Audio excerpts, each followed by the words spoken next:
Jemaat yang kekasih dalam Tuhan, kita akan memulai kebaktian umum kita pada hari ini. Marilah saudaraku yang kekasih dalam Tuhan, kita tenangkan diri kita di hadapan Tuhan. Mari kita bersatu teduh. Saat teduh kita mulai.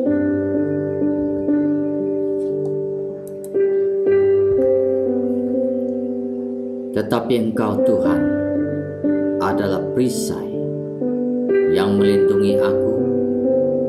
Engkaulah kemuliaanku dan yang mengangkat kepalaku. Dengan nyaring aku berseru kepada Tuhan, dan Ia menjawab aku dari gunungnya yang kudus. Amin. Mari kita masuk dalam doa. Tuhan, kami menyerahkan untuk kebaktian umum kami ke dalam tangan Tuhan. Biarlah Tuhan memberkati dari awal, pertengahan sampai berakhirnya, melalui pujian penyembahan, melalui kebenaran firman-Mu. Kami dibangkitkan oleh Tuhan, kami dikuatkan oleh Tuhan. Terima kasih. Kami serahkan untuk acara kebaktian kami ke dalam tangan Tuhan. Kiranya Tuhan memberkati. Terima kasih. Terpujilah nama Bapa di surga. Inilah doa kami Tuhan. Di dalam nama Tuhan Yesus Kristus, kami ucap syukur dan berdoa. Amin. Saudara, kita akan memuji Tuhan bersama-sama, dan biarlah melalui pujian penyembahan kita sungguh dikuatkan oleh Tuhan. Biarlah segala kemuliaan kita kembalikan untuk Tuhan kita Yesus Kristus. Amin.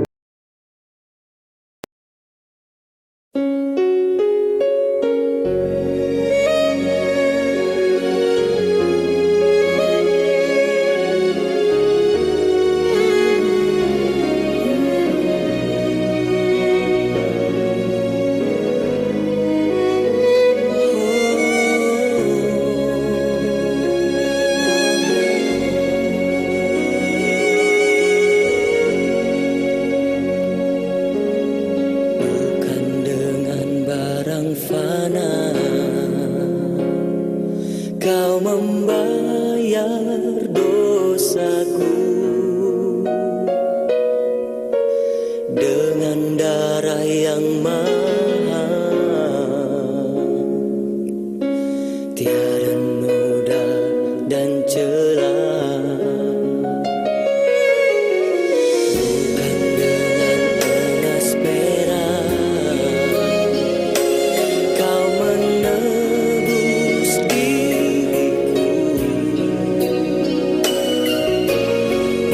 segenap kasih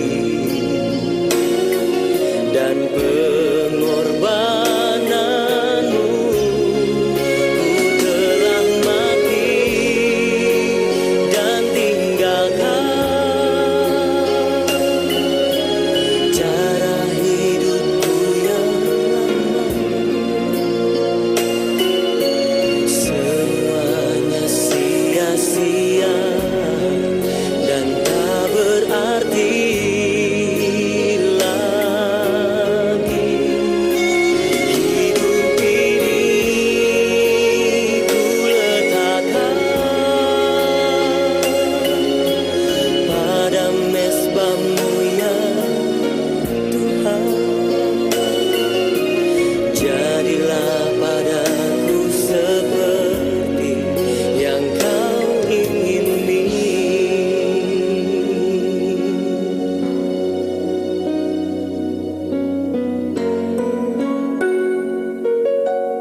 percaya sampai mujizat menjadi nyata.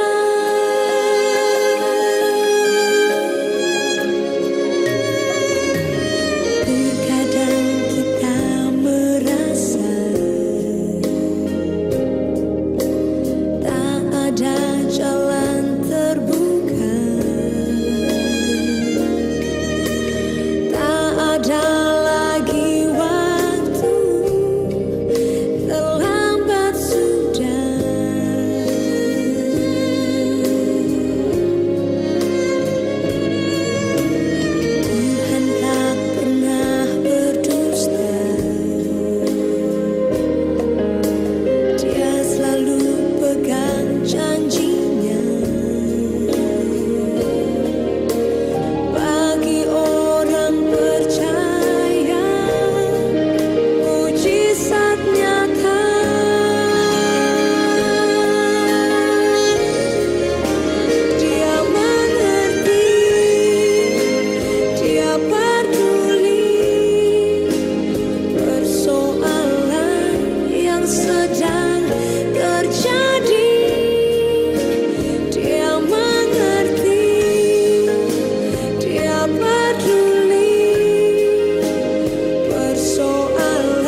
Jemaat yang kekasih dalam Tuhan, kita akan merenungkan kebenaran firman Tuhan.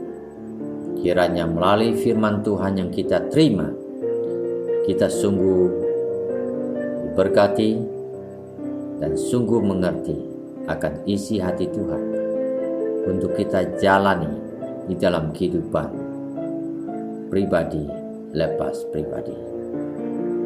Amin.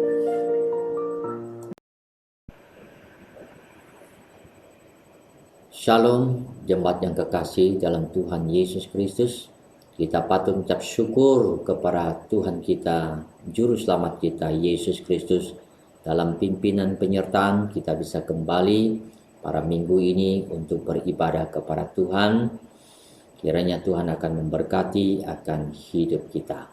Hari ini kita akan berbicara tentang penyataan Tuhan Yesus kepada murid-muridnya setelah ia bangkit dari antara orang mati, yaitu penampakan Yesus di Tiberias. Sebelum lebih lanjut, mari kita meminta pimpinan Tuhan, kita masuk dalam doa. Mari kita berdoa. Tuhan, patut kami mengucap syukur atas kebesaran Tuhan di dalam hidup kami. Tuhan telah menyertai, memberkati hidup kami. Dan saat ini, kami sebagai anak-anak-Mu akan mendengarkan kebenaran firman-Mu. Berfirmanlah kepada kami di dalam nama Yesus, agar kami semua mengerti isi hati Tuhan. Urapan Tuhan turun atas hamba-Mu, demikian juga setiap kami yang mendengarkan. Terima kasih. Dari awal pertengahan sampai berakhirnya, firman Tuhan yang kami terima ini, kami serahkan ke dalam tangan Tuhan Yesus Kristus. Biarlah Allah Roh Kudus yang memimpin, Allah Roh Kudus yang mengarahkan hidup kami dan memberikan pemahaman yang penuh. Terima kasih. Inilah doa kami dalam nama Yesus. Amin. Saudara, kita akan melihat kebenaran yang tercatat di dalam Yohanes 21 ayat 1 sampai 14. Nah, kita melihat, saya akan membacakan untuk jemaat sekalian. Kemudian Yesus menampakkan diri lagi kepada murid-muridnya di pantai Danau Tiberias, dan ia menampakkan diri sebagai berikut. Di pantai itu berkumpul Simon Petrus, Thomas yang disebut Didimus, Nathanael dari Kana yang di Galilea, anak-anak Zebedius, dan 2 orang muridnya yang lain. Kata Simon Petrus kepada mereka, "Aku pergi menangkap ikan." Kata mereka kepadanya, "Kami pergi juga dengan engkau." Mereka berangkat lalu naik ke perahu, tetapi malam itu mereka tidak menangkap apa-apa. Ketika hari mulai siang, Yesus berdiri di pantai.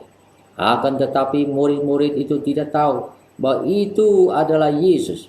Kata Yesus kepada mereka, "Hai anak-anak, adakah kamu mempunyai lauk pauk?" Jawab mereka, "Tidak ada." Maka kata Yesus kepada mereka, "Tebarkanlah jalamu di sebelah kanan perahu, maka akan kamu peroleh."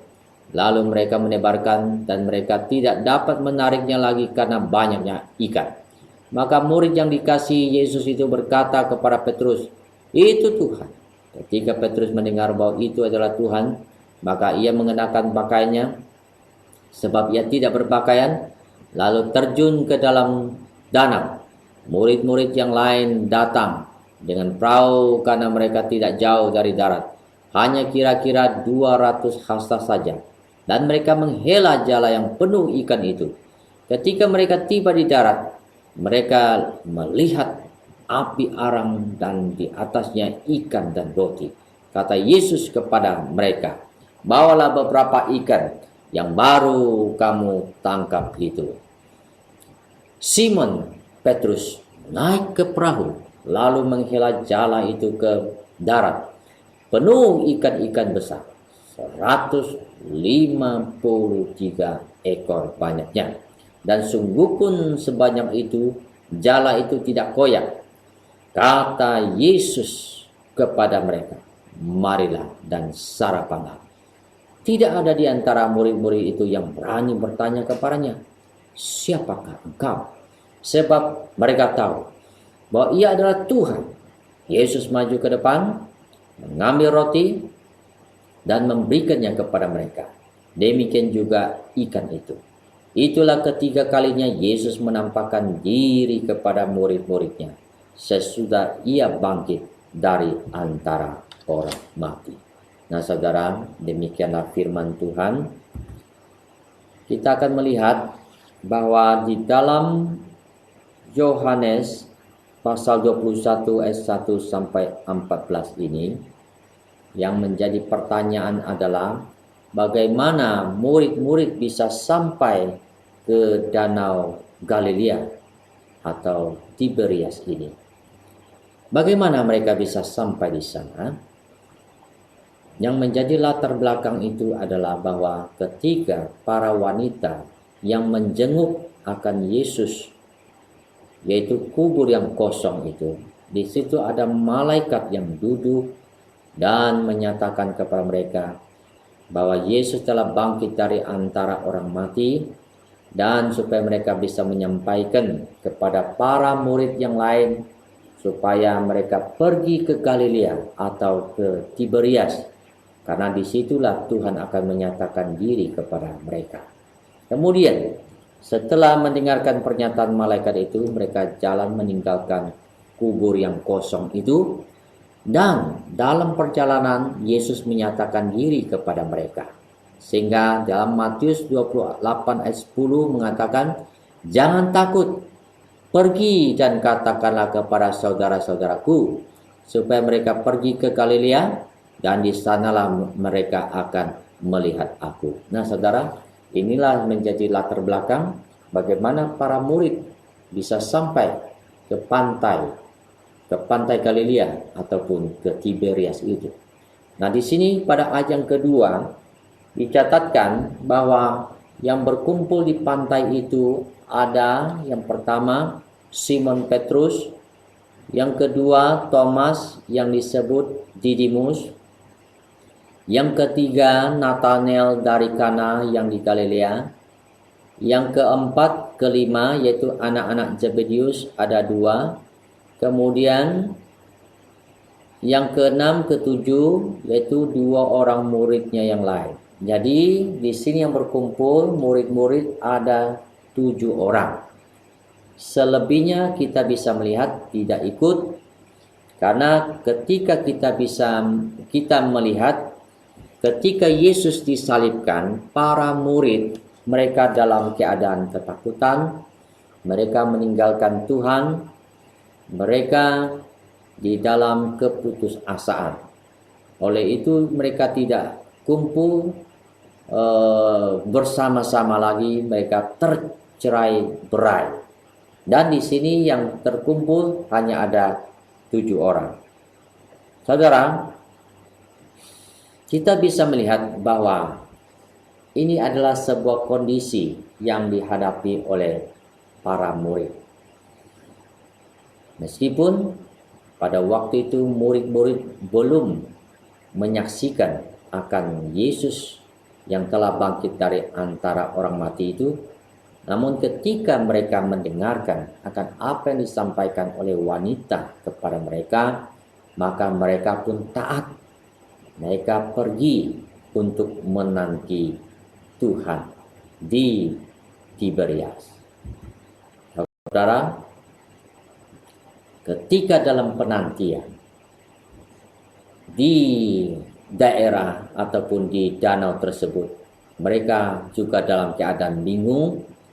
Mungkin cukup lama menantikan kedatangan Tuhan, namun Tuhan juga belum menyatakan diri kepada mereka. Sehingga pada ayat yang ketiga Anda bisa melihat bahwa Simon Petrus mengambil suatu tindakan atau inisiatif. Mungkin dia berpikir, apakah Yesus benar bangkit? Apakah Yesus akan menyatakan diri kepada mereka? Jadi ada unsur keraguan-raguan, sehingga tidak ada lagi satu iman yang kuat di dalam penantian.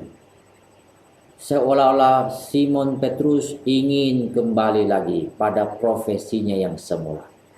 Dia berkata, "Aku pergi menangkap ikan." Artinya aku tidak mau menantikan Tuhan lagi. Karena tidak datang-datang. Tidak datang-datang. Jadi aku pergi menangkap ikan.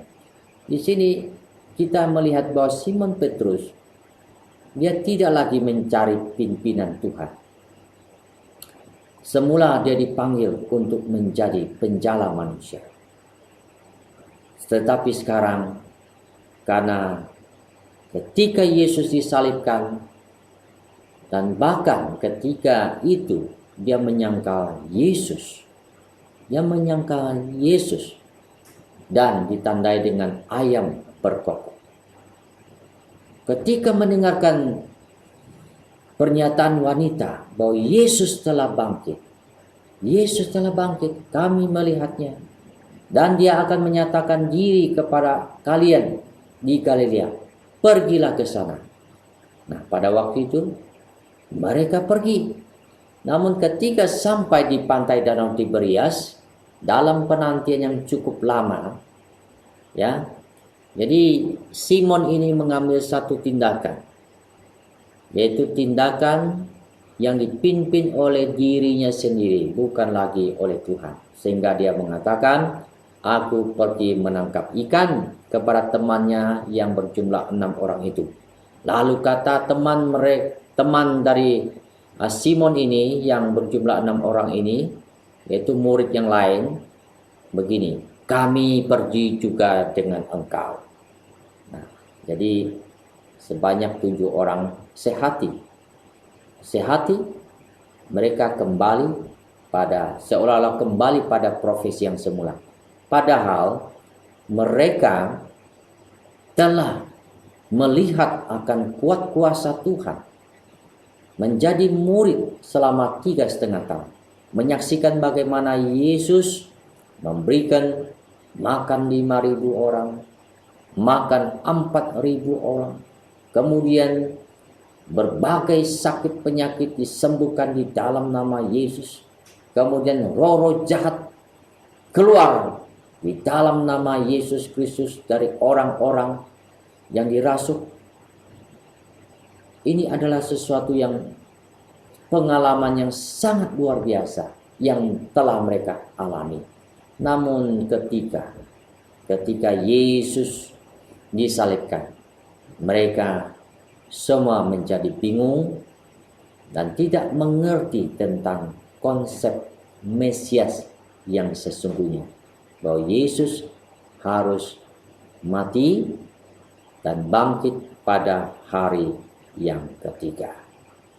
Saudara, ketika mereka pergi naik perahu menangkap ikan, sehati, sepikir, tetapi firman Tuhan mencatatkan malam itu mereka tidak menangkap apa-apa.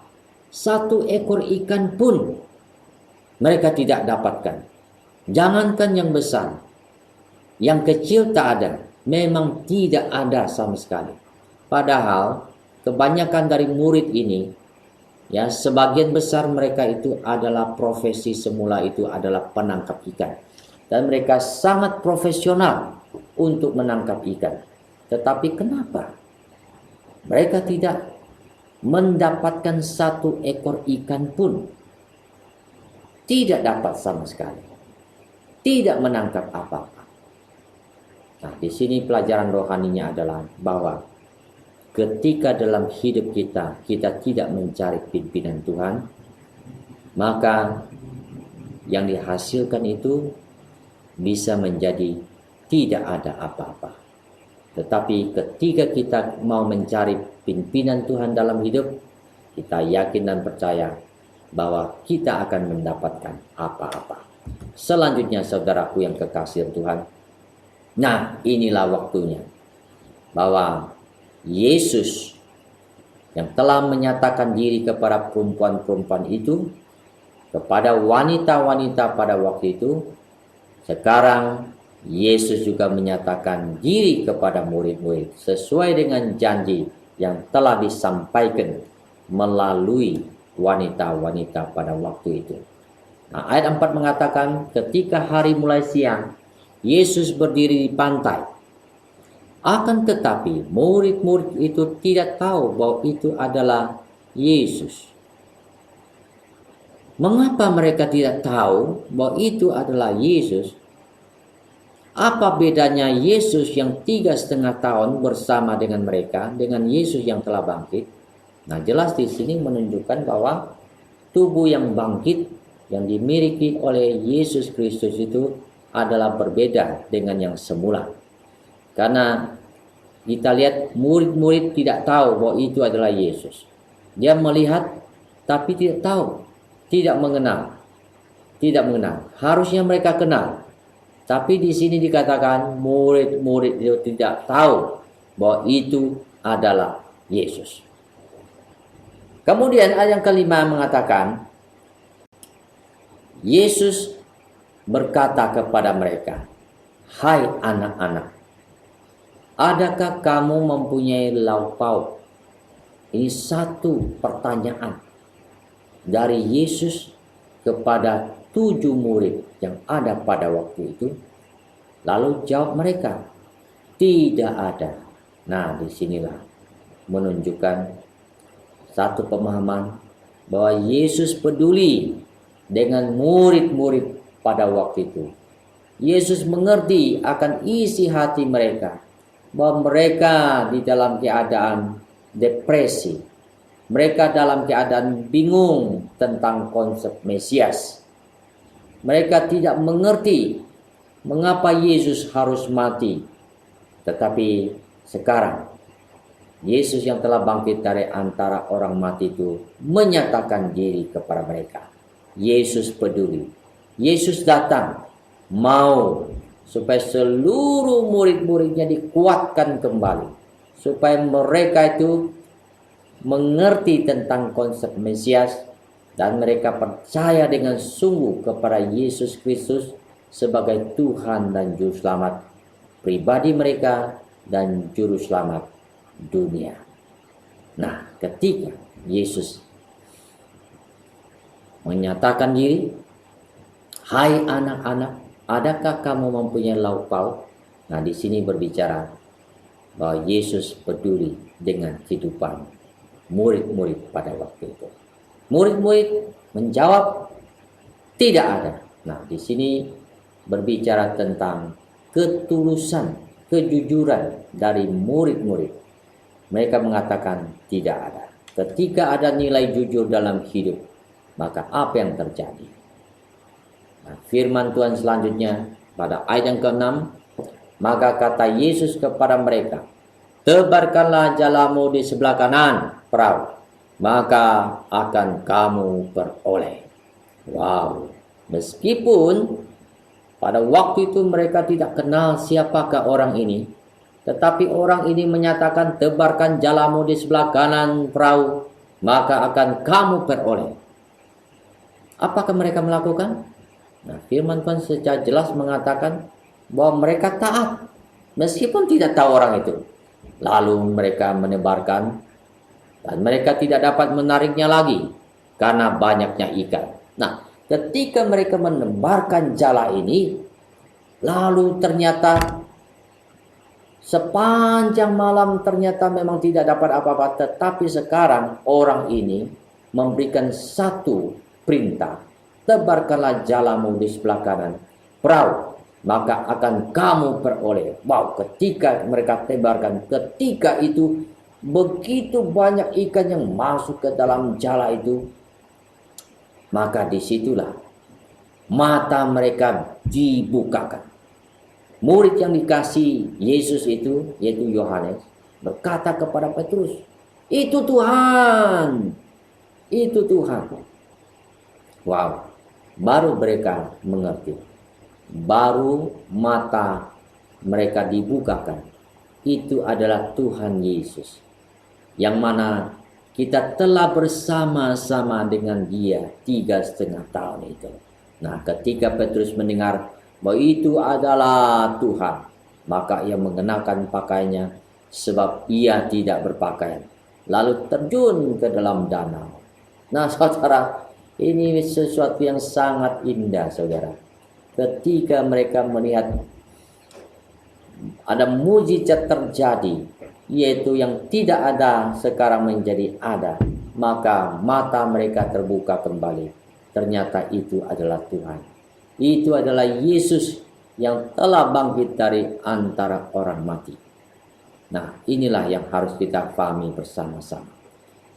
Ketika Yesus berkata, ketika Yesus berfirman, maka kita sebagai anak-anak Tuhan harus memberikan ketaatan. Ketika kita taat, maka disitulah ada hasil. Disitulah kita akan diberkati oleh Tuhan. Karena itu, saudaraku yang kekasih dalam Tuhan, ketika murid taat firman, maka mereka memperoleh banyak ikan.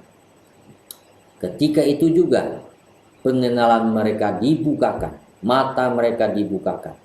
Dan ketika itu juga dari saudara kita Petrus yang dikatakan tidak mengenakan pakaian, sebab ia tak berpakaian, dia merasa tidak layak, dia merasa malu, dia merasa dia telah menyangkal Yesus itu pada waktu itu, dia merasa tidak layak. Oleh karena itu, inilah sebagai satu wujud hormat dia terjun ke dalam danau. Nah, itulah Petrus.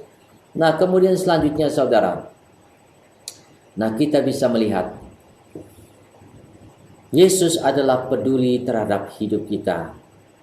Dan ketika kita memberikan ketaatan akan kebenaran firman, maka kita akan diberkati. Buktinya, ketika mereka menangkap ikan di Danau Tiberias, jala menjadi penuh dengan ikan, penuh dengan ikan. Kemudian saudara, firman Tuhan pada ayat 11, ikan-ikan ini banyak sekali, penuh. Nah, jumlahnya itu bisa dihitung, yaitu 153 ekor. Nah, ikannya itu semuanya dikatakan besar-besar, tidak ada yang kecil sama sekali. Nah, saudara, apa maksud kebenaran firman Tuhan di sini? Nah, di sini sebetulnya firman Tuhan mau berbicara bahwa ketika kita taat akan Tuhan, akan pimpinan Tuhan, ketika kita hidup benar di hadapan Tuhan, ketika kita jujur di hadapan Tuhan, maka disitulah Tuhan akan pelihara hidup kita. Meskipun kita dalam keadaan, dalam artinya begini, meskipun Simon Petrus pada waktu itu telah menyangkal Yesus 3 kali, namun Yesus tetap mengasihi. Yesus tetap datang kepada mereka, meskipun semua murid-murid meninggalkan Yesus ketika disalib. Namun kita bisa melihat ternyata bahwa Yesus tetap mengasihi setiap mereka. Itulah sebabnya firman Tuhan mengatakan, karena begitu besar kasih Allah akan dunia ini, sehingga ia mengaruniakan anak yang tunggal, supaya setiap orang percaya kepadanya tidak binasa, melainkan beroleh hidup yang kekal. Nah, kedatangan Yesus adalah untuk memberikan hidup yang kekal, untuk menyelamatkan kita manusia berdosa. Ikan-ikan besar 153 ekor. Nah, ini berbicara bahwa berkat Tuhan itu nyata. Ketika kita hidup di dalam Tuhan, berkat Tuhan itu nyata. Nah, ini berbicara tentang sesuatu, yaitu berkat jasmani, ya. Jasmani, ikan-ikan besar 153 ekor. Kalau kita kalikan, ya, kalau kita kalikan ikan ini 153 ekor kali 3 kilo saja, ya, 1 ekor, berarti ada 459 kilo. Kalaupun kita kalikan 459 kilo dengan 20.000 rupiah, berarti di situ ada di harga ikan itu adalah sebesar 9.180.000 rupiah. Nah, artinya bahwa berkat Tuhan itu memang real, ya real, tidak abu-abu. Ya memang betul kalau Tuhan memberkati, ya begitulah. Ya, itulah sesuatu yang real. Itulah Tuhan kita. Nah, kemudian saudara, pada ayat yang ke-12 kata Yesus kepada mereka, marilah dan sarapanlah.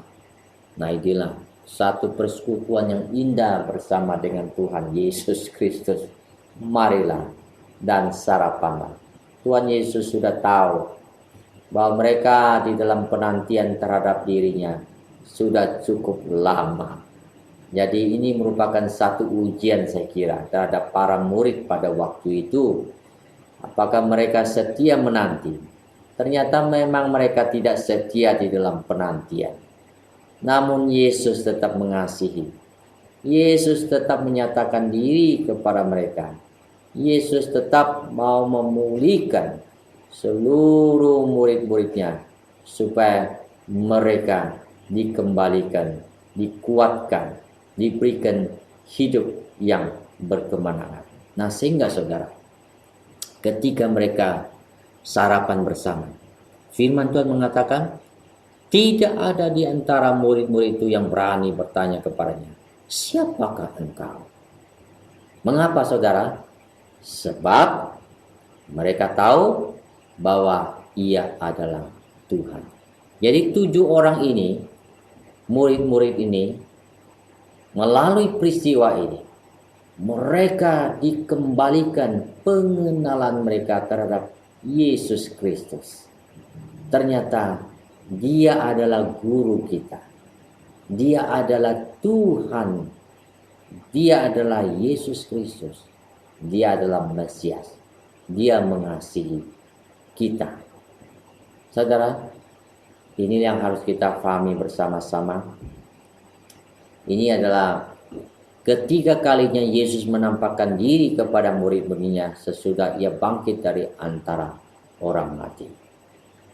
Ini merupakan satu kisah nyata yang sangat luar biasa yang harus kita pahami bersama-sama, bahwa meskipun kita dalam keadaan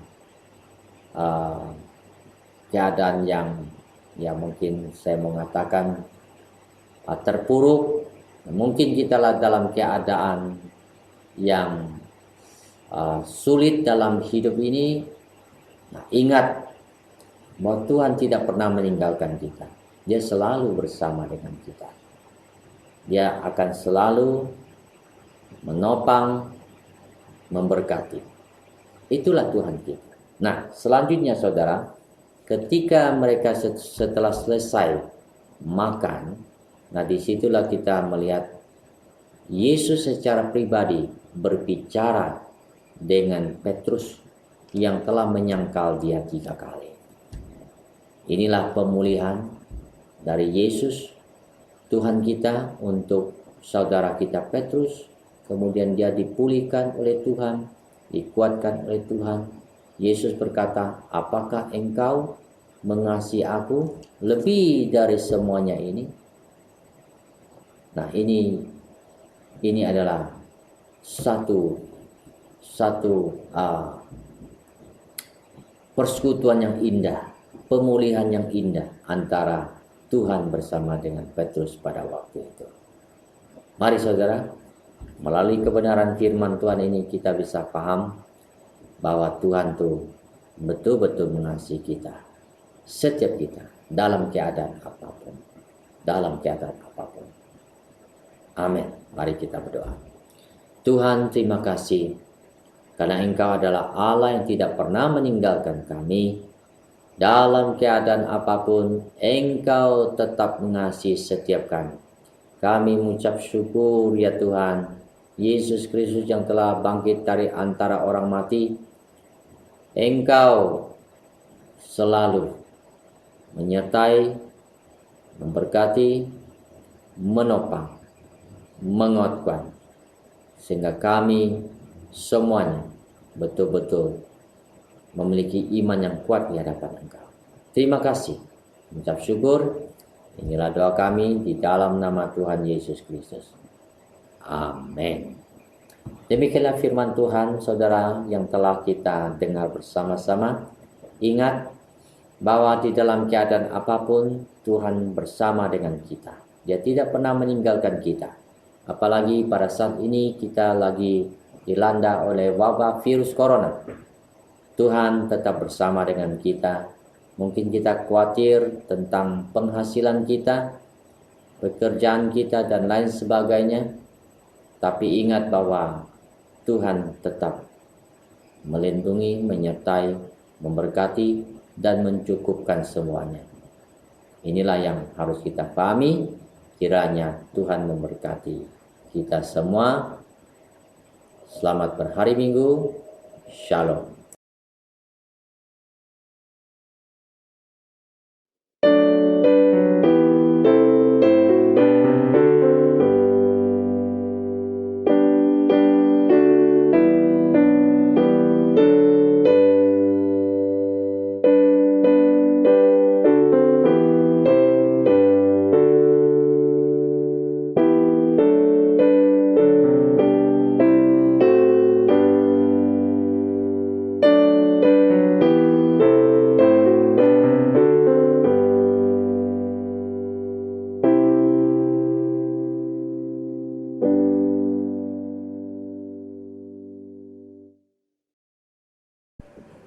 Kita akan mengakhiri kebaktian kita pada hari ini. Marilah kita akan pulang. Terimalah berkat Tuhan. Di dalam nama Allah Bapa, Tuhan Yesus Kristus, Allah Roh Kudus, Allah Tritunggal yang berkuasa, akan memberkati, menyertai setiap kita, mulai saat ini sampai kedatangan Kristus Yesus kembali. Amin. Jemaat sekalian, mari kita memasuki saat teduh. Tuhan Yesus memberkati setiap kita. Amin.